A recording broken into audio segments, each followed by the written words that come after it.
À quinta-feira, como é habitual, contamos com o comentário de Pedro Marcos. Bom dia, Pedro. Muito obrigada pela presença e um bom ano. De 2013.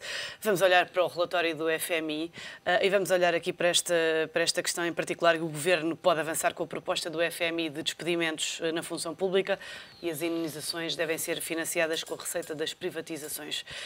Eu começo por perguntar, o dinheiro das privatizações não estava previsto para pagar indenizações a trabalhadores da função pública? Não, manifestamente não. Como também não está previsto em lado nenhum, aliás, tem até um impedimento constitucional, dizem a maior parte dos juristas, dos constitucionalistas, o próprio despedimento de trabalhadores da função pública nestes moldes, aqueles que o relatório do FMI refere. Não estamos a falar só dos trabalhadores com contrato de trabalho em funções públicas, estamos a falar mesmo dos trabalhadores nomeados, eles são explicitamente referidos no relatório e, portanto, há vários problemas nessa proposta.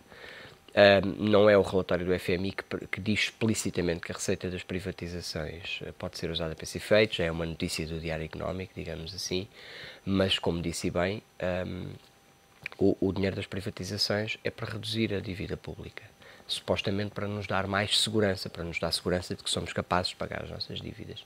Esta ideia, se for verdade, se vier a ser verdade, de pegar no dinheiro da dívida pública e das privatizações e usá-lo para despedimentos, é usar o dinheiro das privatizações para insegurança, para dar cabo da vida das pessoas. Não sou capaz de dizer de outra maneira. Este relatório todo ele tem este problema. Este relatório é uma razia total, na sua opinião? O relatório tem é um relatório que suscita um dissenso profundo. É um relatório que fala na necessidade de consenso para as chamadas reformas inteligentes. Aliás, dizer que estas agora é que são as propostas inteligentes diz muito das propostas que estiveram a ser feitas até agora pelo Governo. É uma forma do FMI qualificar, certamente, eu diria pelo menos como pouco inteligentes as que foram tomadas até agora, as medidas tomadas até agora.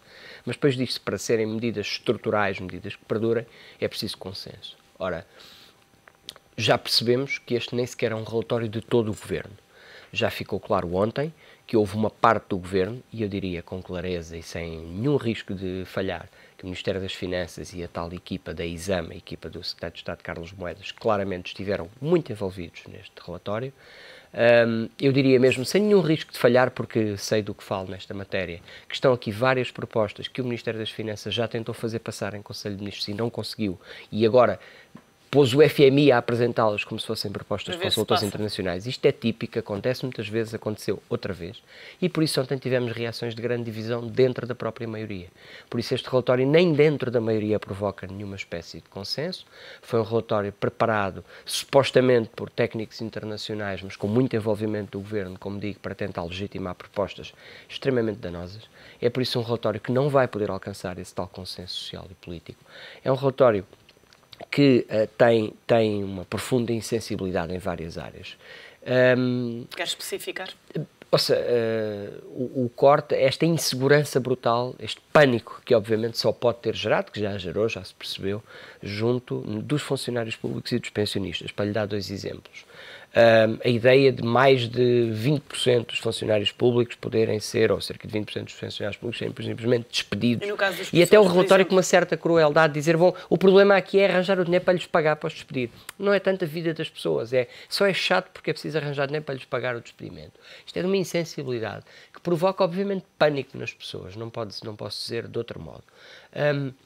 A situação dos pensionistas, diz este relatório, que, bom, é preciso estar preocupado com a pobreza dos idosos, mas depois fazem propostas como cortar 15% das pensões acima da pensão mínima. Ou seja, mais uma vez são os pensionistas que pagam a fatura. E de uma brutalidade do ponto de vista social, de um agravamento brutal da pobreza dos idosos, era aquilo que uma proposta como esta poderia trazer. E também, olhando, por exemplo, para a educação, ontem ouvíamos a FNE dizer que com um corte ou com uma dispensa como a que é proposta de professores, que isso impossibilitaria o funcionamento das escolas. Este tipo de propostas, não se fazem propostas assim. Propostas ideologicamente, claramente, ideologicamente enviesadas.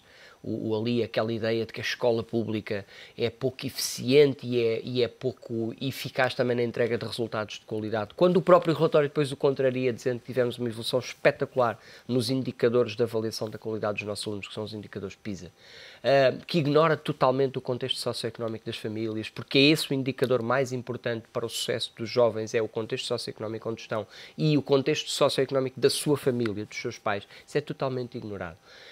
Ele está claramente enviesado contra, digamos, nomeadamente a escola pública e muito contra o Estado em geral e a provisão de políticas públicas por parte do Estado. É um relatório destinado a criar pânico, certamente para depois deixar cair uma parte das medidas.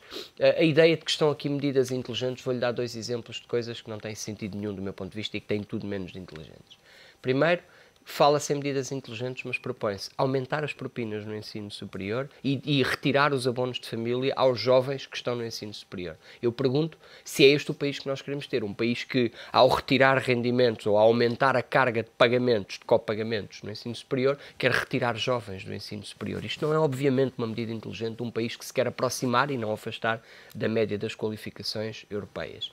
Depois, como já referi, cortes cegos nas pensões, tantos cortes cegos nas pensões propostos, que são medidas, provavelmente, eu diria, com uma elevadíssima probabilidade, não sendo eu jurista, inconstitucionais, medidas que não são, portanto, execuíveis.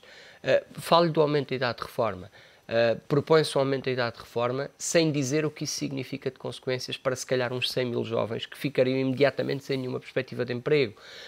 Quando nós já temos uma das mais altas idades de reforma da Europa e está a aumentar gradualmente a nossa idade efetiva de acesso à pensão através do fator de sustentabilidade. Os outros países começaram agora, ou o ano passado, esse tal caminho, alguns poucos países, esse caminho de adequação do sistema de pensões através do aumento da idade de reforma. Nós começámos há 5 anos e vamos mais adiantados. São propostas que provocam, como digo, uma insegurança brutal, de uma insensibilidade brutal, não só para os idosos e para os funcionários públicos, como também para os próprios jovens. Como digo, provocando perspectivas de desemprego brutais para os jovens. São feitas propostas como dizer que alguém que, por exemplo, vamos dizer assim, ganhava 1.500 ou 2.000 euros e ficou desempregado, já tem um limite superior de subsídio de desemprego na ordem dos 1.000 euros agora. Mas é proposto que ao fim de 10 meses de desemprego passe a receber 420 euros. Quem é que consegue viver com 420 euros? Infelizmente há pessoas neste país que têm que viver, mas o que lhe digo é, eu gostava, algumas destas pessoas que trabalham nestas organizações, sem nenhuma espécie agora de demagogia, dignamente, não é? Sem nenhuma demagogia, vou-lhe dizer assim, algumas destas pessoas, destas organizações, têm-se demonstrado que falham tantas vezes as suas previsões e as suas propostas, que talvez algumas delas, se ficassem desempregados por falharem tantas vezes as suas propostas e as suas conclusões, eu gostava de os ver a viver com esses 420 euros. É muito fácil dizer estas coisas a partir de uma folha de Excel. Agora, como é que se faz a transição de uma vida de uma pessoa da classe média? Eu já nem lhe falo de uma pessoa rica, falo de uma pessoa com 1.000 ou 1.000 e poucos euros de rendimento, dizer-lhe daqui a 10 meses estás a viver com 420 ou 380 euros, porque em alguns casos é isso que acontece. É isto que se está a propor, apenas em nome da ideia de que com essa eficiência toda depois as pessoas aceitam um emprego qualquer, que é o que estas organizações querem. É que os portugueses fiquem a viver tão mal e numa situação de pobreza tão grave que depois aceitem um emprego qualquer.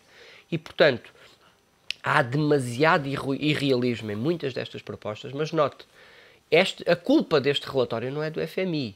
Este é um relatório que é muito do governo. Estes senhores estiveram em Portugal apenas 2 semanas. Não se pode pensar que estes técnicos do FMI em 2 semanas aprenderam tudo sobre Portugal.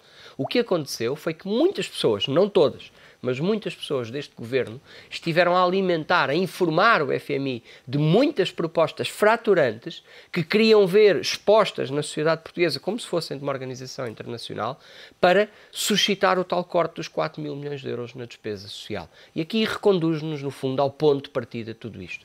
É que isto acontece porque o governo teve uma estratégia de consolidação errada, que aumentou o front-loading propositadamente, duplicou a dose do memorando, teve uma recessão brutal em resultado, falhou os objetivos orçamentais e agora tem que acrescentar esta dose de austeridade.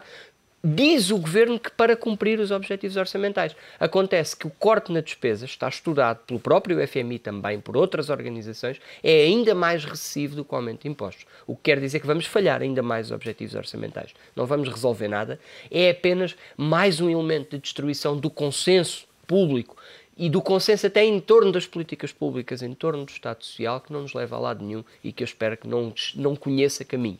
Não tem consenso na maioria, não tem consenso na sociedade portuguesa. Pedro Marques, muito obrigada pelo seu comentário e até para a semana.